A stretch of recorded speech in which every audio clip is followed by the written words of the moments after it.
Hey there guys, it's Luscious. So we're going to be going over the patch 11.21 notes, and now that Worlds is already happening, it's no longer the Worlds patch, so they're doing some pretty interesting stuff here. So here's the quick overview if you want to look at it, and then let's just get into it.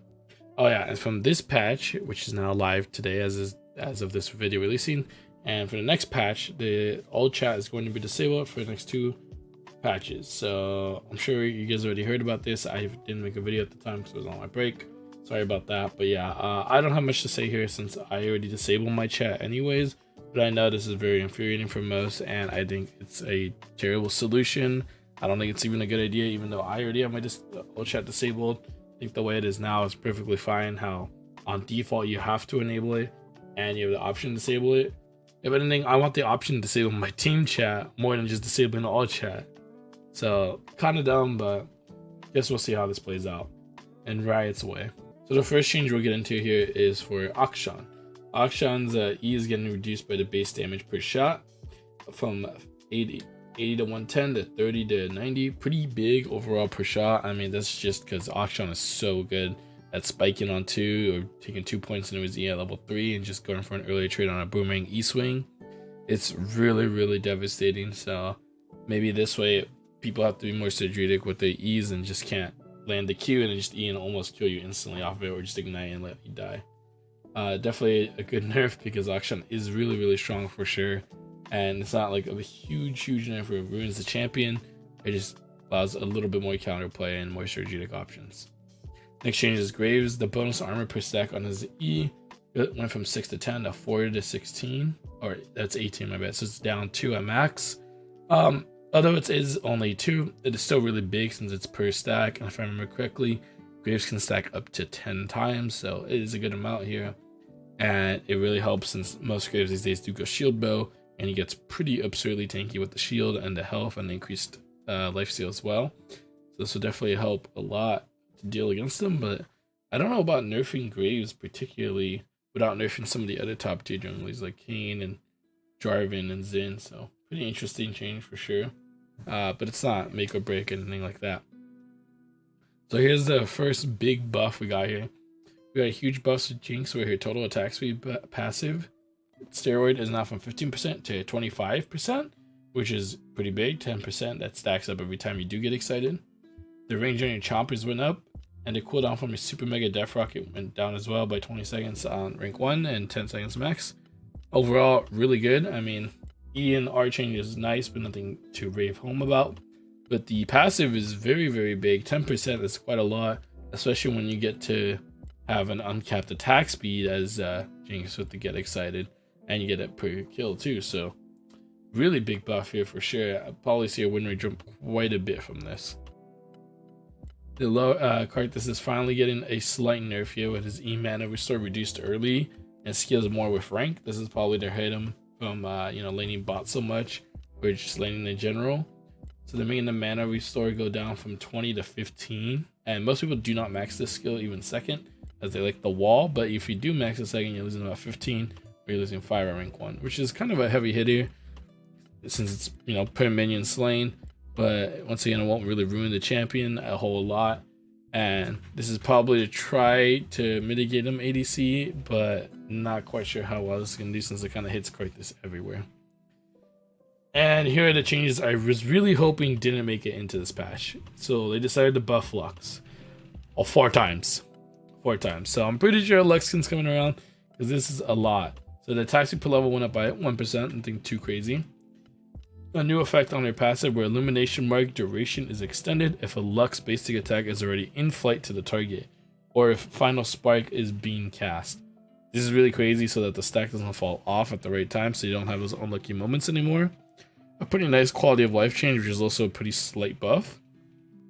But in upping her E damage, even by 10 at rank 1, but another 10 by the max rank and a 5% AP ratio, that's a pretty big change. I think with something like that, you can now be able to one-shot the backline minions without having to use Ludens. So it's a really big change there.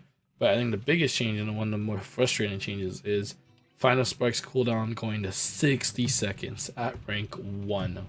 So yeah, Lux is looking pretty good here. Like, it's not huge numbers, in terms of damage, but being able to have your ult on 60 seconds before any haste that you even might buy from items and ruins is pretty insane.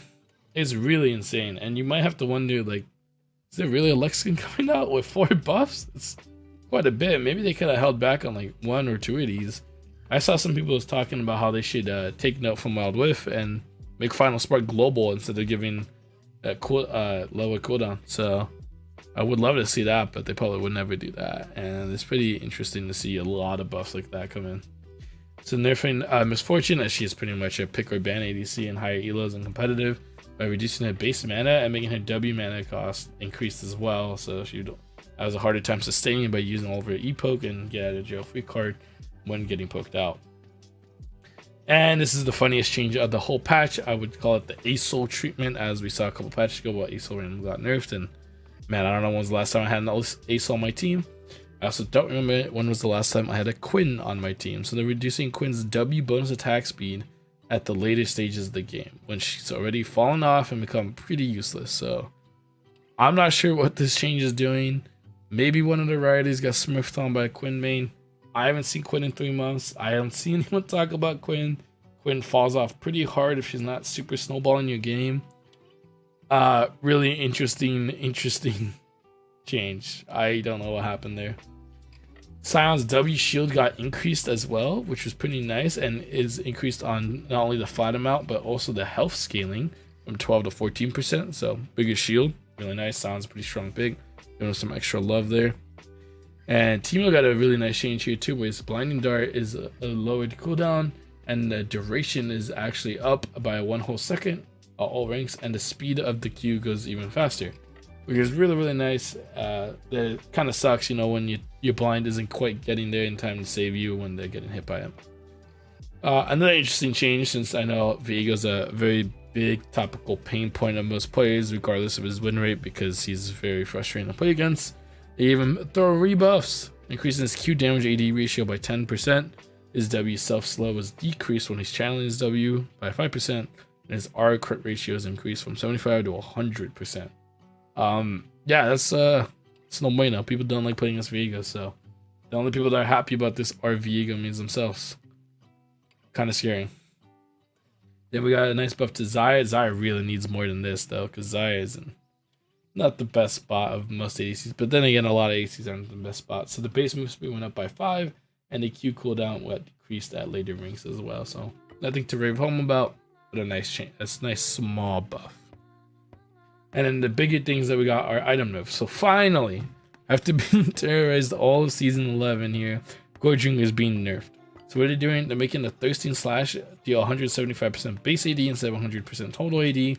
And Gorging now has 8% Omni Vamp. Now, I know what you guys are thinking. This is kind of OP. Why are they buffing it? But it no longer has the 150% health regen. And no longer has the 1 to 15% based on missing health AD. And that was what was really making this item really strong, because people that were assassins were able to build this. You know, your Talon mids were Gore Drinkers, your Quianas were Gore Drinkers, and it just was not right. So getting rid of a lot of the AD makes it so it's a less attractive option for these assassins and stays on bruisers. The Omni Vamp and more healing might get annoying, but it's not going to just automatically make you do a ton of damage. And in line with that change, they made the Iron Spike whip do 100% base AD instead of 70% total AD, and matched it with Stride Breaker as well, with Stride Breaker now does 175% base AD instead of 100% total. And they gave Stride Breaker 5 more AD, because why not? Because it kind of needs it.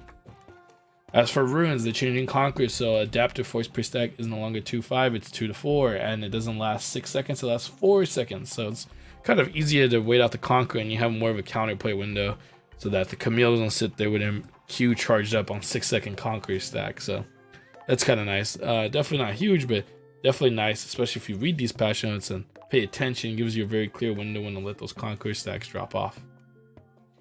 And the Guardian's getting a nerf. I agree with this full-heartedly. Guardian is so strong that you pick it on Thresh and you pick it on some tank supports that really should just be taking Aftershock. They reduced the shield amount by a bit, so nothing crazy, but definitely more in line where it needs to be. They made the Health Shard, which is the literal health HP stat you take in your runes, give a little bit more health at later ranks, which is also nice for scaling and this makes it a bit better with all the new items that are going to come up in the preseason on the health scaling items. So I'm kind of happy about that. They made Ingenious Hunter give 10 to 20 base item haste now, and item haste per stack is 6, and max item haste at full stacks is 50 now instead of 35, making it a more attractive option to take. I know a lot of people do not take Ingenious anymore unless they're really trying to cheek out on their Zanyas with perfect timing and Ingenious to get Zanyas very low cooldown. And then Ravenous Hunter finally got another nerf. This rune gets nerfed a lot because it just provides so much healing. It might as well be its own keystone at this point because it heals way more than Fleet and most other runes do. Omni Vamp per stack went from 1.5% to 1.2%, making it so it maxes out at 6 instead of 7.3. Any nerf is a nice nerf in Ravenous Hunter. Here's some bug fixes. You could pause if you want to read these. I will not. And here are the upcoming skins in this patch, which are all the Dragonmancer skins, which I'll put in the little information card like right here or on my face somewhere here. So you guys can see that if you want to look at the Dragonmancer skins. And here are the Chromas as well. But that about does it for me. I think it's a pretty cool patch because they are nerfing Gore Drinker and doing some interesting changes like Teemo and Jinx and Scion. But then we got those weird things with like getting the Quid nerf like on the ASO treatment, buffing Lux and Viego. Even though I understand that Viego is not a strong champion in terms of win rate, he is a strong champion in terms of his kit and in the right hands. It's very frustrating to play against, so it's really hard to ignore that. And of course, the disabling all chat feature. Good thing cut myself off from rambling now. But tell me what change you guys are most interested to, and if you're gonna be spamming games today when the patch drops. And let me know how you did in the video. I'd really appreciate it since I'm going back into really trying to make these videos more often than before, at least. Now I kind of neglected you guys for a while for TikTok. Super sorry about that. And with that, guys, enjoy the rest of your day. See you in the next one.